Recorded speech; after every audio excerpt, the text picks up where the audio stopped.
Kunoo dhumatee jira.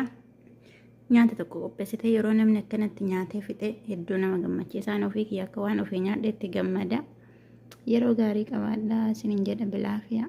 Assalaamu alaikum warahmatullaahi wabarakaatuh. Hordoftoota YouTube chaanaalii kiyyaa baga nagaan gama chaanaalii kiyyaa dhuftanii addas laaqana wajjin hojjannaa hanga dhuma sagantaa kiyyaa laayikii gochuudhaan nafaana turaa isiniin jedha. Laaqanni keenya kan hardhaa kabsati laham yookaan ruuza foonii jedhama.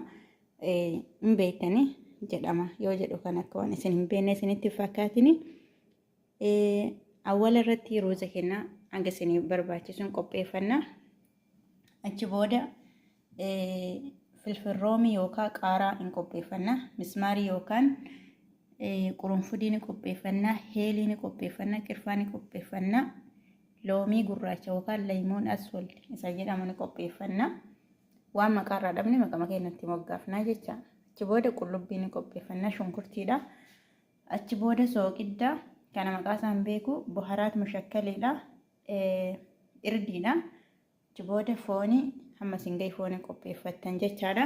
Achi booda distiin kennaa kunuuti amma haa jalqabnu amma dhuma sagantaa kiyya nafaana tura. Kunoo amma eegallee jirra. Shunkurtii kennaa distiin naqannee jirra.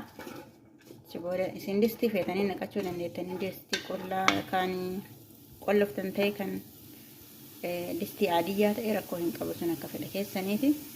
Achi booda shunkurtii kennanii xabbasnaa jechaadha. Egaa hordoftoota kiyyaa zayitii kafeetan fayyadamuu dandeettanii ani zayituuna fayyadama xiqqoomatti fayyadama waan ta'eef aga dandeettan itti naquu dandeettan jechaadha. Kunoo nuqxaa jecha waan xiqqoo agargitan kana haganuma qofanna gaha maaliif foon waan ta'eef cooma qaba zayitiidhaan inni waan ta'eef baay'ee barbaachisu dhiituu illee dandeessanii zayitii itti naquus dandeessanii haguma fedha keessanii jechaadha kan. Kunoo zayitiin shunkurtiin bifa jijjiirataa jira. Hanganni noo diimatutti waliin dhoofnaa jechaadha. Kunoo shunkurtiin keenya bilchaata jira qullubbii kana. Egaa amma shunkurtii fi qullubbiin keenya akkana wal fakkaatee wal fudhatee jira. Achi booda foon itti naqnaa keessumatti bilcheessanaa jecha.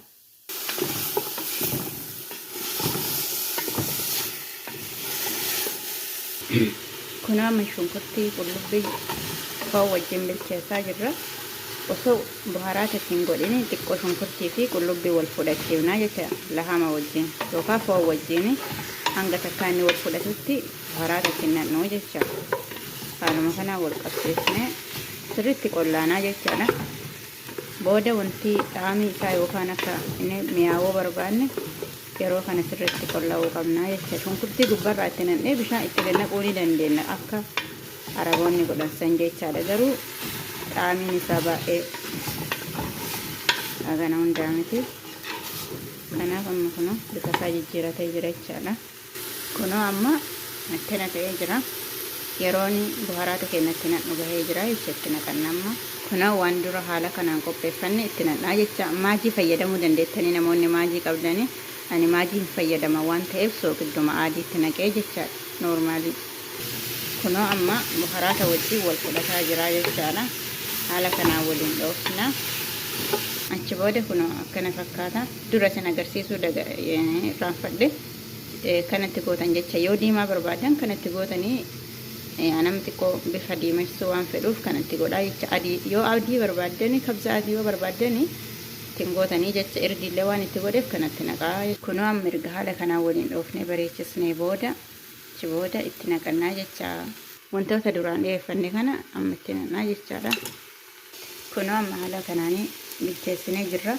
Yoo loomii kana loomii gurraacha kana jalqabarra yoo itti goone hin banama jechaadha. Yoo baname immoo xaamiin isaa ni hadhaa waan ta'eef booda irratti goona jechaadha. Kanaaf amma irratti godhe amma bishaan itti naquu qofa. Kunoo amma bishaan keenya itti naqachaa jirra.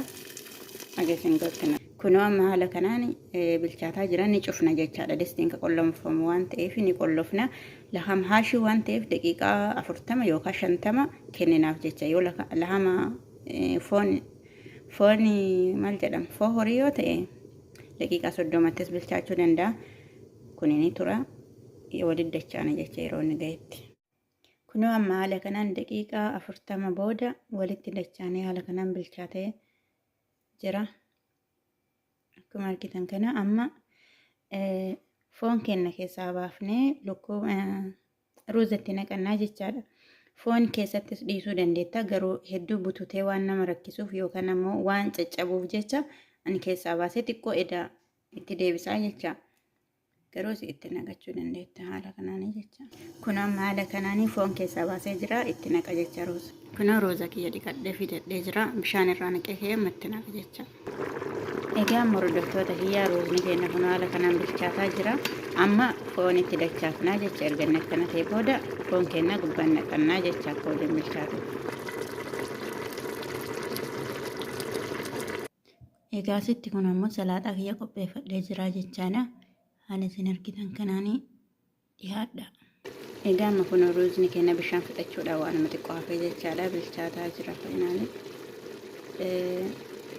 Daqiiqaa 5 ammoo ni qollofaa jecha akka hafuurri isaa gad deebi'ee sirriitti fixatee bishaan kana bilchaatuuf jecha ni faana tura. Egaa amma bilchaatee jira ruuzni keenya kalaas nyaachuu qofa. Dhiyaadha. Kunoo kana fakkaata laaqanni keenya guyyaa har'aa. Dhiyaadha isiniin jedha. Kunoo haala kanaanii kushinaa kee gubbaa naqadhee jira. Amma nyaachuu qofatu hafee. Asirrumaan dhumantaa sagantaan kiyya guyyaa har'aa waan na hordoftaniif galatoomaa. Laayik, sheer, sabskiraayib gochuun maatii naa ta'a. Hin dagatinaa isiniin jedhaa. Walaa jabeessinuu koomentii jalatti maashaallah jechuun barreessaa. Nagayaatti.